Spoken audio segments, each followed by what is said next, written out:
Assalamu alaikum wa rahmatullahi wa barakatuh. My fellow brothers and sisters out on the interwebs, I hope you guys are doing absolutely phenomenal. Inshallah, this is your brother Yasin coming at you guys with another podcast episode. And this one is a really, really good one. I want you to stick around with me until the end of this episode because we are going to be colliding and merging two different topics that we've spoken about in previous episodes at great length.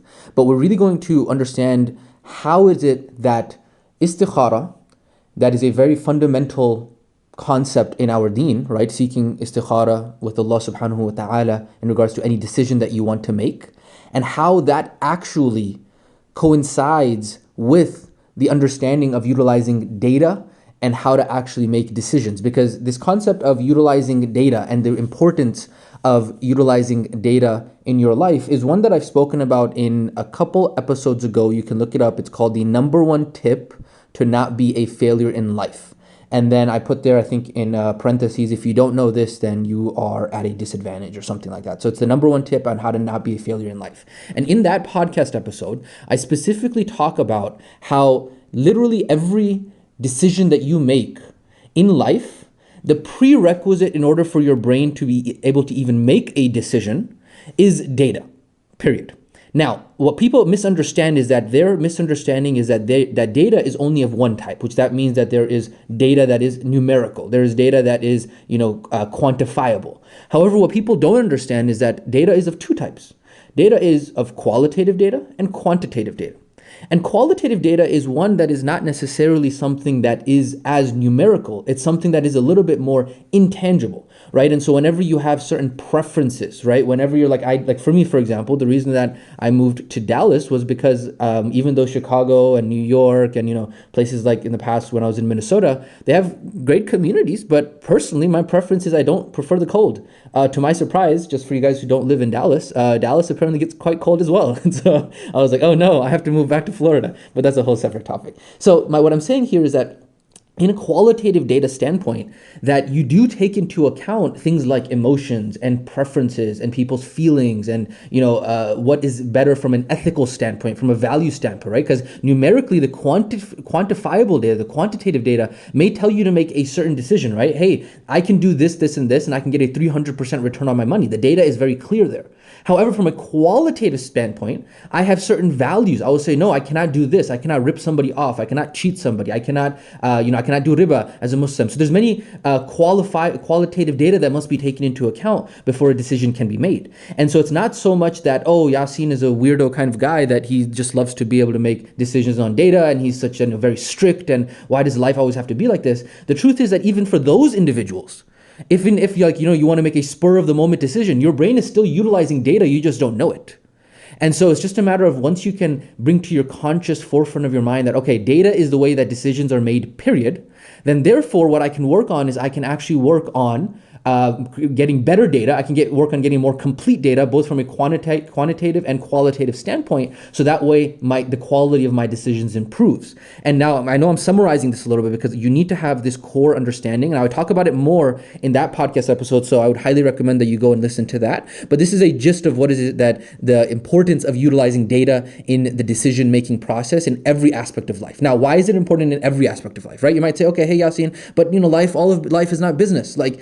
You don't have to necessarily make decisions based on data on every area of your life. That's where I would disagree. Because the truth is that the culmination of what your life is a culmination of all of the decisions that you make, period. And so the decisions that you make, therefore, influence the quality of your life.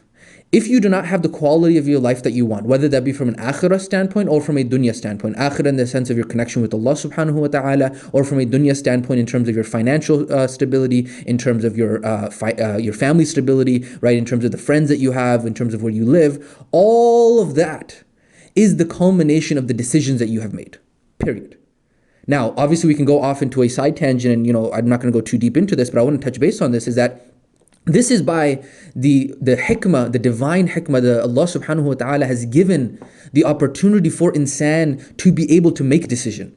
It is that core principle that we as insan have the ability to make decisions is the reason why Allah subhanahu wa ta'ala in Yawm al-Qiyamah that we have the Day of Judgment. The reason why we have the reason why there can be adl and there can be justice on the day of judgment is because of that very fact that Allah subhanahu wa ta'ala has given us the free will as insan to be able to make decisions. And so the quality of your life, both from a dunya and akhirah standpoint, depends solely and only on the quality of the decisions that you make. And the quality of the decisions that you make is solely based on the quality and the completeness of the data that you have available to you, to your disposal, to be able to make those decisions, period. This is a very, very, very critical and very, very important point that before we talk about istikhara and how both of these now connect, this is what I really want to emphasize and this is what I really want to talk about here. And I've been talking to a lot of students about this, I've been talking to a lot of clients about this, is because people do not understand that data is absolutely critical. Now, there's an entire ilm, there's an entire skill set on how to process data. You cannot process data in your head, okay? So I have a whole thing that I go into an exercise with this and, entire, curriculum regarding this on how to process data, how to actually, write down data, put it on a piece of paper, how to process it, the decision-making frameworks, all of that is a whole separate thing. I'm not going to talk about that here because it's quite extensive. But the point being is that data is very, very critical. In situations in life, you need to start utilizing data to regulate your emotions. This is a quote that I always say nowadays quite often because I found that most people don't even understand these basic concepts about how your decisions are based on the data that you have. And so you have to use data to regulate emotions. When you have uncertainty, when you have ambiguity, when something is vague for you in life, that means that you just don't have enough data for it. Now, obviously, there is some hikmah to be had here because there's an unlimited amount of data that you could spend the rest of your life collecting about any decision that you want to make. And so there's always going to be a probability from a decision-making standpoint. Decisions are never 0 or 100. It's always a probability. It's a statistical model in which you're trying to lower the risk probability and you're trying to increase the certainty probability. And so whenever you make any decision, period, in life as a whole, there's always some sort of probability error that could happen there. And so what you're trying to do by the collection of data is, let's say based on your own intuition, you might be at a 30 or 40% confidence interval in making that decision in terms of this decision being proper. And then as you collect data and you start to get a better understanding of the situation, your certainty percentage, your confidence interval of making a correct decision increases from 30 to 40 to 50 to 60, depending on the amount of data that you have. And so even though you could spend the rest of your life collecting data, both from a quantitative and qualitative standpoint, qualitative interviewing people and talking to your spouse about her preferences, if you guys are trying to move and all this stuff, and then quantitative data in terms of cost of living, in terms of this is in a moving decision. But there always will be a margin of error because there's a timeline by which you have to make a decision for. And so therefore it doesn't make sense for you to just spend the rest of your life collecting data, because at the end of the day you have to have an acceptable range of risk potential. And whenever you have that acceptable range, then you can go ahead and confidently make that decision. Cool. MashaAllah. I'm not going to go too much into this. I could talk for hours about this and the importance of data in decision making and how it impacts your life. That's the gist of what I want to talk about. And you can hear the passion in my voice regarding this topic. That's how much I value data. Now, the question might come in, Yasin, this is all awesome and all, but then how do we then justify this with the idea and the core concept that we have in our deen, which is the concept of tawakkul, right? How do we actually have this concept of tawakkul in our deen in which we balance what it is that Allah subhanahu wa ta'ala has written for us, how it is that we trust in Allah subhanahu wa ta'ala, how do we actually make amends to this? Because what we're saying here is like data, we're going to take all of this in our hands, how are we going to justify this, right? And subhanAllah, our deen, mashallah, is very complete in this manner because there's a very, very often quoted hadith, and the hadith is specifically in Sunan al-Tirmidhi. It's narrated by Anas ibn Malik radiallahu anh. And the hadith basically is where a man comes to Rasulullah sallallahu alayhi wa sallam and he says, Ya Rasulullah sallallahu alayhi wa sallam, أعقلها وأتوكل أو أطلقها وأتوكل.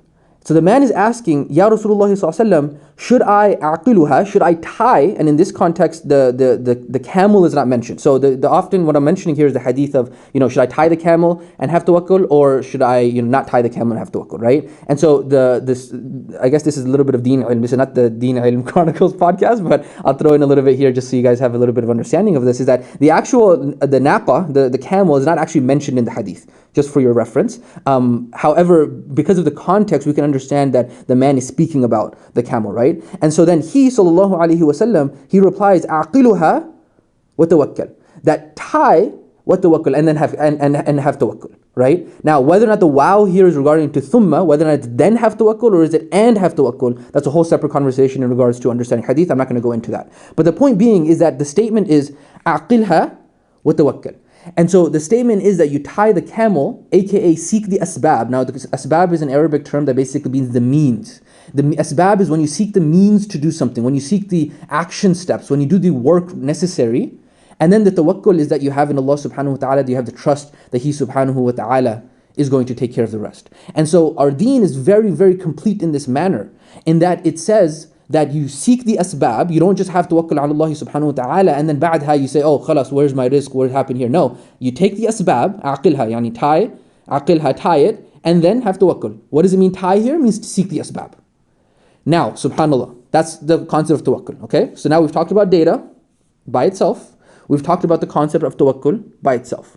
Now, this is the realization as I was doing istikhara this morning, ba'd al-fajr, and I had this realization, and that's what I wanted to record this podcast episode about. And I really, really, really want you guys to pay attention to this, because subhanallah, this is really, really, like how these two concepts tie together is very, subhanallah, very fascinating. So, what is the dua for istikhara? We know the dua for istikhara is Allahumma inni astakhiruka bi'ilmik wa astaqdiruka biqudratik wa as'aluka min fadlika al-azim fa innaka taqdiru wa la aqdir wa ta'lamu wa la a'lam wa anta 'allamul ghuyub. Now what I want you to focus on, that's the beginning of the dua, and then obviously goes Allahumma inni, the rest of the dua.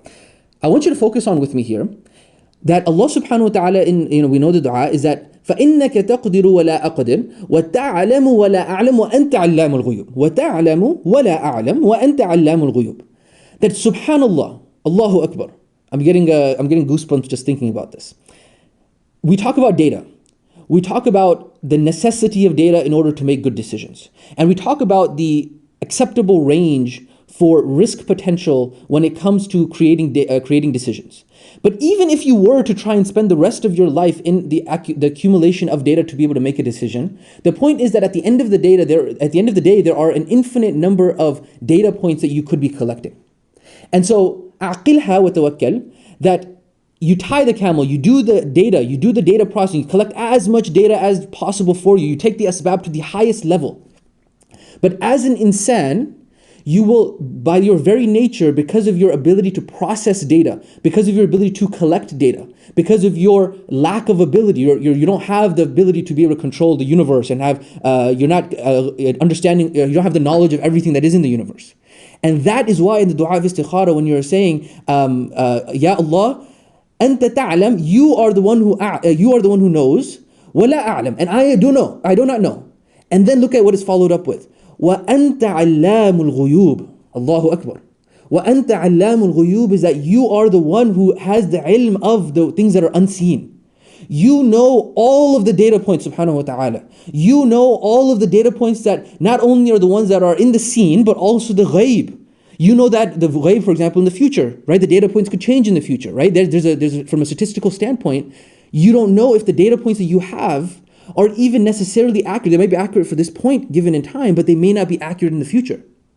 And so, Anta Allamul Ghuyub subhanahu wa ta'ala is that you are the one who has the ilm of al-ghayb, because you know all of the data points. You know you subhanahu wa ta'ala are alim. You know everything that there is to know regarding this decision.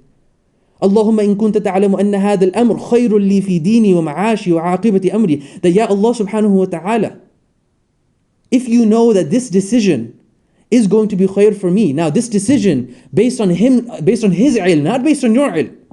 Because your ilm is based on the data points that you might have from your asbab that you did, right? Aqilha, the data points that you made. However, those are 100% incomplete. I'm telling you right now, no matter even if you think you have the data points, even if you have 100% of the data points, all of those data points are only for the relevant present time. They don't apply necessarily to the future. And so all of this, right? And that's one context of it. Then there's many other, like you can just literally extrapolations that you can make based on this understanding. Is like there's so many like changes that could occur. And so that is why aqilha wa tawakkal. Because of the fact that you go to Allah subhanahu wa ta'ala and say, Allahumma inni astakhiruka bi'ilmik wa astaqdiruka biqudratik wa as'aluka min fadlika al-azim. I'm asking from your fadl, ya subhanahu wa ta'ala. فَإِنَّكَ تَقْدِرُ وَلَا أَقْدِرُ. You are the one who writes the qadr. You are the one who taqdir. You are the one who orders and it happens. Taqdir, and you do the qadr, the verb form of qadr. وَلَا أَقْدِر. I don't do that. وَأَنْتَ وَتَعْلَمُ وَلَا أَعْلَمُ. That you know and I don't know. وَأَنْتَ عَلَّامُ الْغُيُوبِ. Allahu Akbar. Allahu Akbar. And so that's what I wanted to connect with you guys here on this is because I've spoken in previous podcast episodes regarding the importance of data and the importance of data decision making, right? And I've talked about how it's necessary in order for you to look at the data, and the quality of your decision is based on the quality of the data that you have. However, I feel like it would have been incomplete if I didn't connect all of this together and go full circle. And I do want to emphasize here is that I've talked about this in previous episodes, that the fikr and the understanding of how to balance the deen and the dunya. My teacher always used to say is that if people were to look at us, Yasin, and they saw us in business and they saw us in the dunya, they would say that these people may never read Qul Huwallahu Ahad in their entire lives. And when they see us in the halaqat, they would say that these people have never left the masajid in their entire life. And so the reason I give you that perspective is because sometimes in these podcast episodes, as I'm going through them, I'm talking about one aspect of life. I'm talking about one end of the spectrum. And so it's not meant to be taken out of context, because there is an entire spectrum that is necessary to understand. And so when I'm talking about data, it doesn't make sense for me to add a gazillion qualifiers in every single sentence to talk about, like, oh guys, but don't remember, we got to tawakkul also, we got to tawakkul. Like, it's too repetitive, right? You lose the point of understanding the point of the data podcast. And so this is the podcast that I really wanted to record to connect the two concepts together. Is aqilha wa tawakkul. Make the decision making, utilize the decision making frameworks, collect the data, utilize the data processing frameworks, right? Because there's an entire skill set on how to actually do this. You write things down, and then you organize those thoughts, and then you do sub bullet points. I personally prefer to do them in Google Docs. It's an awesome tool to be able to do so. And then you have all of the data. You then make a decision. Boom, istikhara, and obviously you do istikhara throughout the process as well. And then aqilha wa tawakkul. أنت تعلم ولا أعلم وأنت علام الغيوب. Allah subhanahu wa ta'ala has all those data points, and from there, that is how, inshallah, you can have the best life possible by utilizing both the asbab and the tawakkul to subhanahu wa ta'ala. That is what I wanted to share with you guys. Inshallah, hope you guys found this valuable. And this is your brother Yasin checking out. I will talk to you guys on the next one. Assalamu alaikum wa rahmatullahi wa barakatuh.